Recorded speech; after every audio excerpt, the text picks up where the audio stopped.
Welcome to Talk It Off How To. This episode is going to be starting a media studio from scratch, and we're going to be focusing on the gear. There's a lot of other aspects to it, but the gear is probably like the beginning of everything. You need the gear to do anything when it comes to media and making videos and following that addiction you have of creating stuff. So first off, cameras. You should get a camera that's about middle ground. I wouldn't rent any cameras, which is a good thing to do, but not when you're starting out. You want a camera that you can take everywhere. If in the middle of the night you think you want to film something, you want to just get up and have a camera you can use, ding up. So make sure you, in the beginning, purchase a camera, something that will get the job done. Maybe not like your dream camera, but something that you feel comfortable taking with you, hitting the road with, and you want at your disposal anytime. So for me, I'm using the Canon EOS R8, and I'm also using the Sony ZV-E10 Mark II. So the hard hitter for me, the workhorse is the Canon R8, and the Sony is kind of like my secondary camera on my interviews. And again, this could be overkill for you because I'm basically doing a lot of interviews and in-studio work. I'm going to be filming a documentary soon, and I'm a filmmaker, so you might not need multicams, but I need multiple cams for my projects. Now, if you're creating for YouTube and you're doing basic skits and whatnot, one camera, and you can save money because you don't have to get both cameras, or you can get a better camera in the get-go since you're not buying two cameras. I would just focus on the one camera.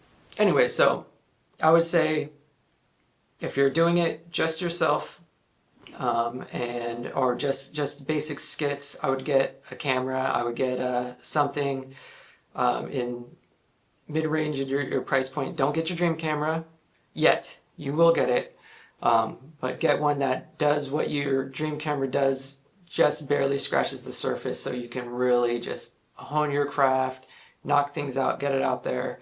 And then move to something bigger, or start renting equipment if you're moving to something greater than like YouTube videos. Like if you're on the road filming. I do most in studio, so I don't need something that will go for hours because I have my cameras plugged in, hardwired. Like the Canon EOS R8, battery's really small, runs out of will basically power down really fast. But I never have it unplugged because everything I do is in studio at the moment. But if I'm going to be doing some shots for my film outside, it's going to be a long day, I'm going to rent a piece of a piece of equipment with better battery life, just stronger hardware for that. And that's why I can save money, because I can do all my indoor shots and whatnot with the lower end camera, and then only use the high-end cameras, rent them, save a bunch of money, and not spending thousands of dollars for like a Blackmagic. I'll just rent one, and yeah, that is the dream camera to own. But I can deal with the Canon. It's good enough.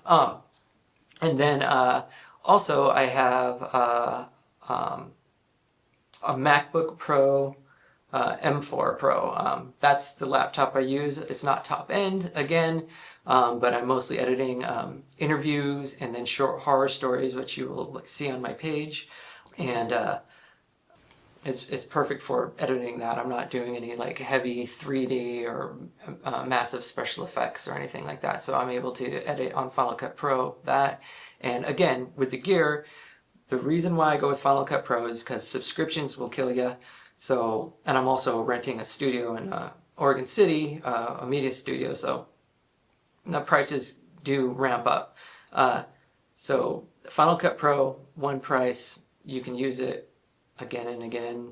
You never have to pay for subscription fees. I do pay a subscription for Photoshop.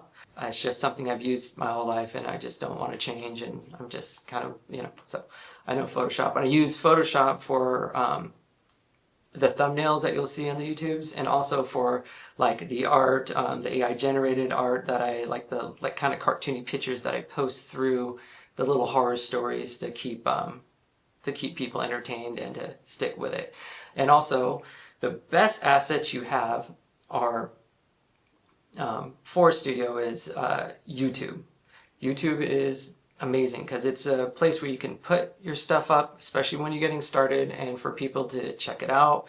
And now also your friends and family, they're gonna just love fest you, which is nice and good, and they're there for support. They help you keep you going. But the true gem of like being able just to put your work out, even the most amateur stuff out on YouTube for the public to see, is the trolls and the people that just tear your stuff apart, because that right there is the only thing that's truly going to get you better. People that will pick apart your stuff. You have to have a thick skin.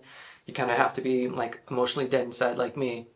But if you can be that, then it's great. You want as much negative, you want many people tearing things apart, from your sound to your video quality to your editing skills. You want honesty, and it's hard to get that from your friends and Facebook family people. So you want your stuff out on the public, and you want the public they're a little more honest than your loved ones, and you want them to tear you apart. If they're not tearing you apart, then they're not doing you a service, because you can always get better. There's always things that can be better, and there's always like cinema film nerds out there that love to pick apart and show how smart they are, and those people are the only people that are going to like kick your butt into gear and make your craft better. You just basically, they say something to you, and then you look at it, and then you're like, oh, you have a point. But it's also, it can be hurtful. But I'll give you an example. So this is one I got. Your editing sucks. Your sound's popping, and God's greatest mistake was making you. Now, with that, all three may be true, but only two really matter, and those two help me out. And then what you can say to them is like, well, no, my editing's amazing. Name one person that can edit better than me. And then they want to show how smart they are, so they put this director this or this video, like this is how you do it. And then now I have, a great resource to check to see what they're talking about and to better my craft. So haters are the best, trolls are the best. Get as much hate as possible, get as much of your amateur stuff out there, because your friends are going to say it's great, because they think what you're doing and that what you're attempting is awesome, and love them for that. But they don't want to like bring you down or like make you not like keep pursuing it. So you really got to like want to pursue it on your own, regardless of what the world thinks or what people think. And you want to have a thick skin, because they are definitely going to be people out there that are just going to crap on you, and those people are the gold. I mean, your friends and family are cool, but gold is trolls. Like, I know that sounds weird, but you want negativity. Okay, now other gears, you're going to need lighting, which you'll see in these stills or video that's going to be popping up over the screen. So you need lighting. You can get lighting pretty cheap. You don't need the best lighting yet.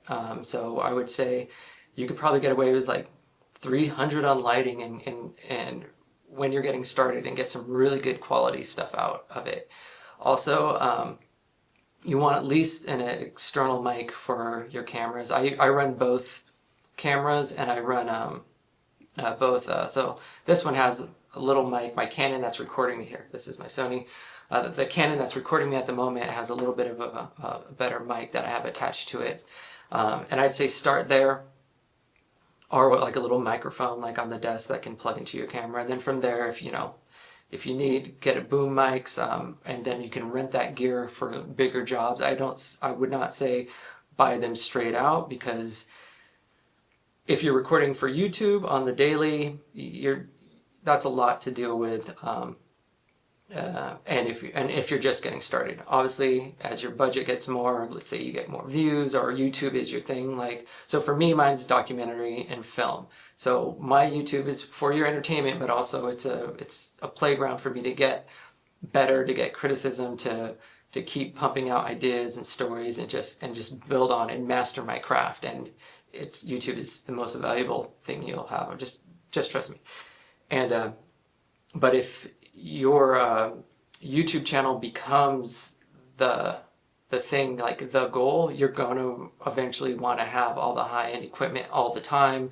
If you're producing like shorts, or you're doing like a podcast with guests, and or you know, whatever it is, you may need to invest that way eventually. But for starting, don't drop all your money on it. Master your cameras, master your editing system, master cheap lighting, because if you can do well with cheap lighting, you're going to kill it with great lighting. Same thing with the sound, because if your sound's not perfect, you're going to have to learn how to, like this will have a little bit of an echo, and then I will do something in editing here to show the voice cleanup that I'm doing in Final Cut Pro, and my studio's tiny, so it gets an echo. And then you'll see that that if you get good at these things and you get creative with maybe not the best equipment, when you do get the good equipment, you're going to be that much better, that much more amazing at it. Anyways, yeah, that's gear. I suggest the Canon R8 if you're just getting one camera, or EOS R8, or the R6, which is a little more higher end, and I would say is a better camera, but it's going to be a little more pricey. You can knock it out of the ballpark with the R8 though. But the R6, especially if you're not buying two cameras, I just go R6. And if you're getting two, I like this little Sony here. I mean, it's tiny, but it's a powerhouse. The battery life's good, and I've never had it overheat. And I've done a lot of indoor interviews and recordings, and so yeah, this little Sony's, I'm holding it stupid, but it's pretty awesome. And yeah, thanks for watching, and I'll come back with more information about renting a studio, the price, location, and also I will be doing something on like setting up interviews with people, getting guests, and coming up with like interesting questions, and basically like what it takes. I rent a studio because I don't want to bring people, because my plan is to interview awesome people, but also maybe some sketchy people, and I'm not bringing them into my home where my family is. So I needed a space where I could freely bring whoever I needed to in and record them without, like, you know, bringing people into my home, or, you know, letting people around my family. If you, well, I'll get more into that, but if that is not what you're doing, then you don't need to rent a studio. It's an expense that you don't want to do. You want to just, you just want to like do it in your bedroom or a little home office. It saves you a lot of money. Okay, thanks for watching, and I'll catch you later.